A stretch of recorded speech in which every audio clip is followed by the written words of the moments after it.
Bien-aimés, bonjour. Je voudrais faire une petite exhortation, ou plutôt je peux dire reprendre mon exhortation de la semaine dernière, et j'espère vraiment de tout cœur que ça bénira quelqu'un.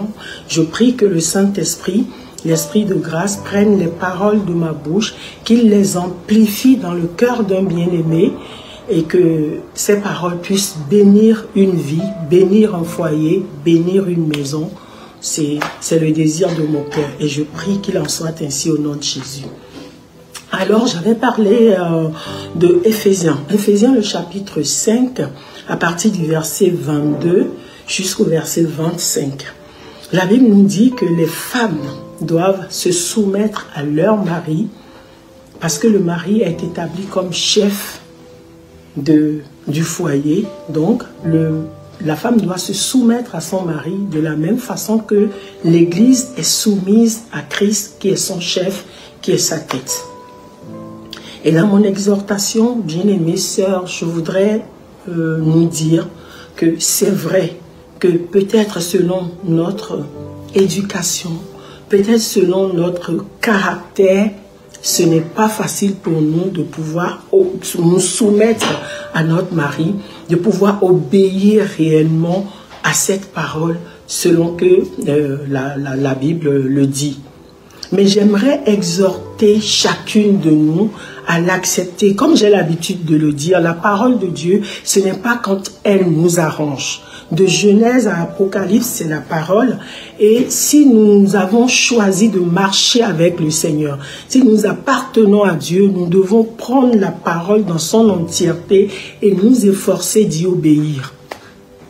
Donc pour la femme, se soumettre à son mari, c'est scripturaire, c'est biblique et nous devons faire le choix d'obéir à cette parole. La Bible nous dit dans le livre de Philippiens au chapitre 2, le verset 13, que c'est Dieu qui produit en nous le vouloir et le faire selon son bon plaisir. Donc j'aimerais t'exhorter, sœur, à accepter cette parole. Si tu l'acceptes, Dieu te donnera la force et la capacité d'y obéir. Et je le dis et je le redis, la paix sera dans ta maison parce que tout homme a besoin d'être respecté, honoré. Si la parole de Dieu nous dit de nous soumettre à nos maris, c'est parce que pour qu'un homme se sente homme, pour qu'un homme soit épanoui, il a besoin que sa femme, celle qu'il a choisie parmi tant d'autres, puisse vraiment le respecter, l'honorer et se soumettre à lui selon la parole de Dieu. La Bible dit que la femme se soumette à son mari en toutes choses. Mais j'aimerais dire à une sœur, ce n'est pas parce que la Bible dit en toutes choses que tu vas te soumettre à ton mari dans le péché, je veux dire. Tu n'auras pas besoin de te compromettre en disant que tu te soumets à ton mari. Je prends le cas je ne sais pas, d'un péché, d'une situation qui va vous emmener à déshonorer Dieu. Tu n'es pas obligé d'obéir à ton mari dans ce qui t'amène à déshonorer Dieu. Si un homme, par exemple, veut t'amener, je peux dire, à aller voler ou à frauder, tu connais la parole de Dieu. Tu peux lui dire non chérie, ça je ne peux pas le faire. Parce que la parole de Dieu est contre le vol, est contre la fraude, est contre la compromission. Je ne peux pas faire ça pour t'obéir. Si tu vois, bien-aimée sœur, que ça va créer des problèmes dans ton foyer, ce que tu peux faire, ce que j'ai l'habitude de dire, c'est que tout chef a un chef. La même parole de Dieu qui nous dit que la femme doit se soumettre à son mari, qui est son chef, cette parole dit également que Christ est le chef de l'homme. Donc, ce que tu peux faire, c'est d'aller auprès de son chef, dans la prière, de prier et de demander à Dieu d'incliner le cœur de ton mari, afin qu'il puisse comprendre que ce qu'il est en train de te demander est contraire à la parole et va vous emmener tous les deux à déshonorer Dieu. C'est la procédure, c'est ce qu'il faut faire. Tu ne peux pas lui résister, lui dire non, je ne le ferai pas et amener des problèmes. Tu lui dis non. Mais s'il insiste, alors que tu es convaincu que ce qu'il te demande est contraire à la parole de Dieu et va vous emmener à déshonorer Dieu, tu vas dans la présence de Dieu, tu vas implorer la grâce de Jésus qui est son chef à lui Et Dieu a le pouvoir d'incliner son cœur afin qu'il comprenne que ce que tu es en train de dire est bien pour vous deux. Mais tu ne peux pas t'opposer à ton mari. Si tu t'opposes à lui, aucun homme ne supporte cela. Aucun homme n'aime que sa femme s'oppose à lui ouvertement, lui résiste. Et comme si dans le foyer, il y a deux chefs. Il n'y en a qu'un et c'est lui que Dieu a établi. Que cela nous plaise ou non, nous devons nous efforcer de l'accepter et de nous y soumettre. Alléluia. C'est très important pour nous. C'est très important pour la paix dans nos foyers. C'est très important pour l'épanouissement de notre propre vie et de la vie de notre mari. C'est très important pour qu'il y ait la paix et la tranquillité dans nos maisons. Si nous n'acceptons pas d'obéir à cette parole, je vous assure, on aura du mal vraiment à développer de l'harmonie dans nos couples. Parce que tout homme tient au respect. Alléluia. Et la Bible nous dit également dans le livre de Corinthiens, 2 Corinthiens 3:5, la Bible dit que ce n'est pas que nous soyons capables de nous-mêmes de concevoir quoi que ce soit comme venant de nous. Notre capacité, au contraire, vient de Dieu. Donc, si nous le désirons, si nous avons cette volonté au-dedans de nous, c'est sûr que Dieu nous en rendra capables. Nous prions Dieu et Dieu nous donne la capacité de le faire. Alléluia. Et la Bible nous dit également dans le livre de Samuel que l'obéissance vaut mieux que le sacrifice. J'ai l'habitude de dire aux sœurs, l'obéissance, ma sœur, vaut mieux que le sacrifice. Au lieu d'obéir à la parole de Dieu, de te soumettre à ton mari, de le respecter, tu ne le fais pas. Et quand maintenant ça crée des situations compliquées dans ton foyer, tu commences maintenant à vouloir faire des sacrifices. Cette parole qui dit que l'obéissance vaut mieux que le sacrifice, elle dit également que la soumission vaut mieux que la graisse des béliers. Donc le même mot soumission revient ici. Donc le fait de se soumettre vaut mieux que de créer des problèmes par le manque de respect, par l'insoumission et de vouloir derrière, par le jeûne, la prière, vouloir régler cela. C'est que tu as désobéi et tu as voulu maintenant faire des sacrifices. Mieux vaut obéir que de vouloir faire des sacrifices de prière, de jeûne et de supplication après, alors que c'est nous-mêmes, par notre attitude, notre insoumission, qui avons créé des problèmes dans notre foyer. C'est très important. Il faut que nous puissions vraiment avoir ce cœur-là à l'obéissance, ce cœur à la soumission, ce cœur à accepter, à dire oui et amen à la parole de Dieu. Et le Dieu que nous servons, nous le prions, nous l'implorons, il nous rend capables d'obéir à cette parole et de lui être agréable. La Bible dit, selon son bon plaisir, nous ferons le bon plaisir de Dieu.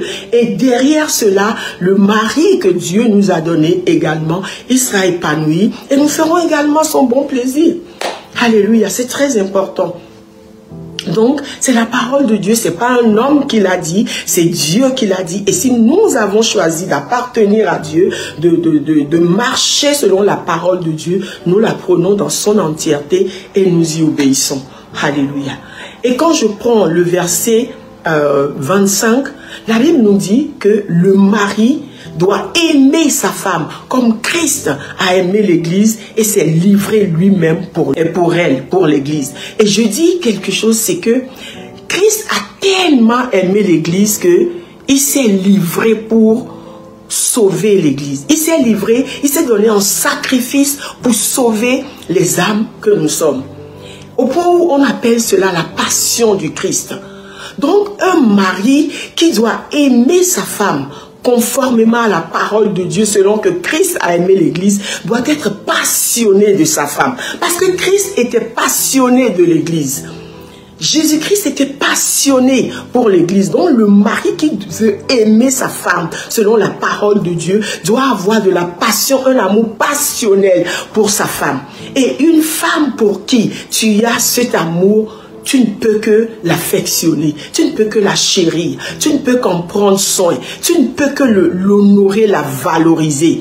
Alléluia, c'est très important. Et je le dis, j'ai l'habitude de dire que surtout nos frères africains, ils ont du mal à affectionner, ils ont du mal à chérir, ils ont du mal à valoriser la femme. Je ne sais pas si c'est notre culture, notre éducation africaine, mais la parole de Dieu doit nous rééduquer. Nous devons nous y soumettre. Et donc, nos frères bien-aimés doivent s'entraîner à aimer leurs femmes passionnément, à en prendre soin, à les chérir. C'est la parole de Dieu. Chacun fait sa part et Dieu a déjà fait la sienne d'ailleurs. Dieu a déjà fait la sienne. Jésus est déjà mort à la croix. On ne demande pas à un frère ou à un mari de mourir pour sa femme. Jésus est mort pour nous sauver. Mais la Bible déclare que le mari doit aimer sa femme. Je dis, frère, c'est toi qui as choisi cette femme. Elle était tranquillement chez ses parents, chez elle. Tu l'as aimée parmi tant d'autres. Tu l'as choisie, tu as été demander sa main et tu l'as emmenée chez toi. Tu l'as épousée, elle porte ton nom. Et maintenant, tu as du mal à l'aimer. Tu as du mal à lui faire du bien. Tu as du mal à la chérir. Tu as du mal à la valoriser. Pourquoi? À cause peut-être de ton ego, à cause peut-être de l'éducation ou du caractère. Nous devons chacun pour sa part soumettre notre éducation, soumettre nos caractères à la parole de Dieu.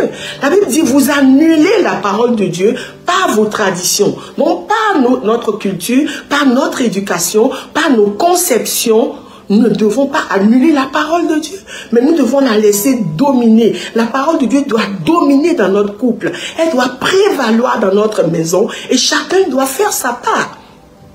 Alléluia. Donc la femme que tu as aimée et que tu as épousée, tu dois continuer à l'aimer. L'amour doit aller en grandissant, bien au contraire.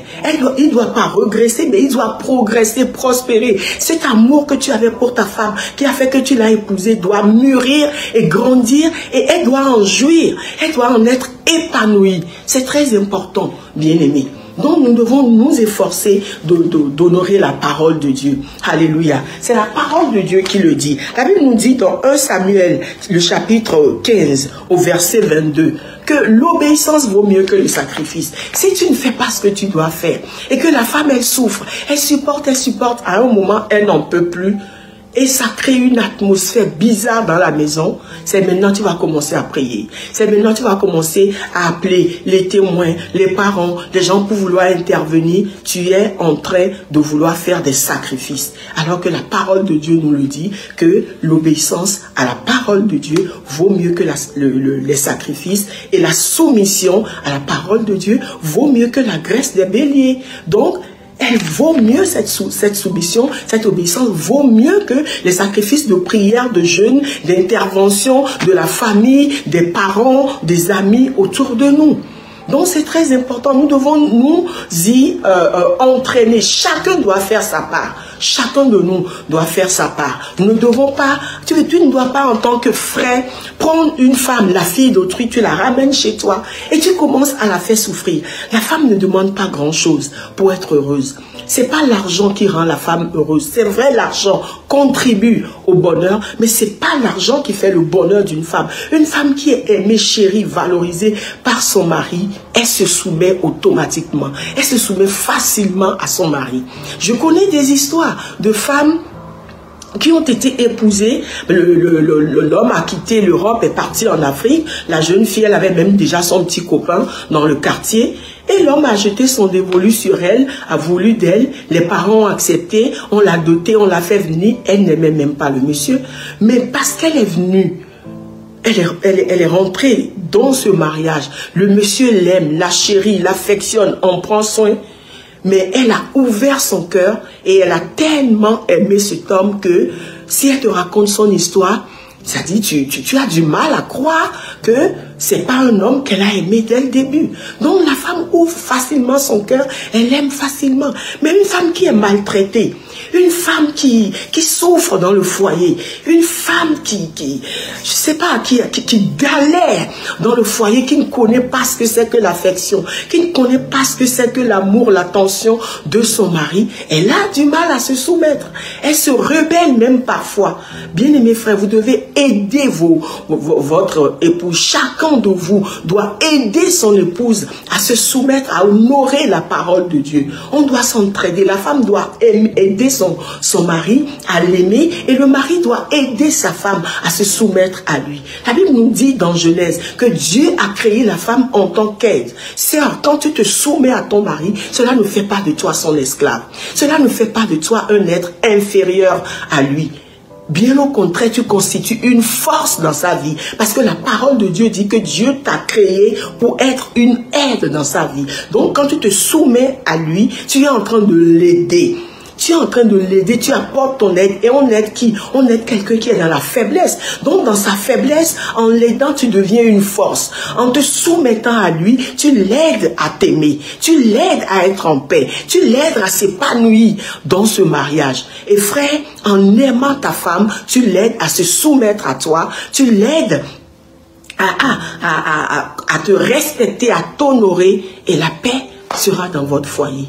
Je nous exhorte vraiment à cela, que le Seigneur nous aide. Notre capacité vient de Dieu. Tant que nous le désirons, tant que nous prenons la décision d'honorer la parole, de nous soumettre, d'obéir à la parole, Dieu nous en rend capables, parce que ce n'est pas notre capacité de notre chair qui le fait, mais notre capacité spirituelle. Le Saint-Esprit en nous, œuvre en nous et nous rend capables d'obéir à la parole de Dieu. Donc à nous de le décider, à nous de le vouloir, de l'accepter, de dire oui et amen, et Dieu fera son œuvre en nous par le Saint-Esprit. Je nous exhorte à cela, et donc que chacun de nous puisse vraiment se réexaminer son attitude vis-à-vis de son mari, son attitude vis-à-vis de sa femme, à la lumière de la parole de Dieu, et accepter de mettre cette parole au centre de sa maison afin de vivre la paix, la joie, et toutes les bénédictions de Dieu s'en suivront, parce qu'une maison où l'atmosphère de paix règne, une maison où l'atmosphère d'obéissance, de soumission à la parole de Dieu règne dans cette maison. Que le Seigneur nous en aide, qu'il nous soutienne par le Saint-Esprit. Soyez bénis, demeurez bénis, et je vous dis shalom chez vous et à très bientôt. Merci de m'avoir suivi.